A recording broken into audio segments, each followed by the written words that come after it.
In this video, I am going to show you how to watch live football on YouTube TV using a set-top box.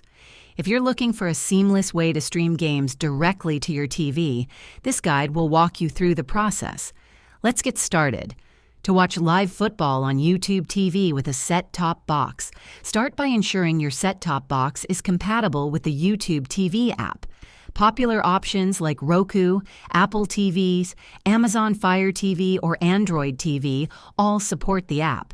Once you've confirmed compatibility, download the YouTube TV app from the App Store on your set-top box and log in to your account, or sign up if you're new to the service.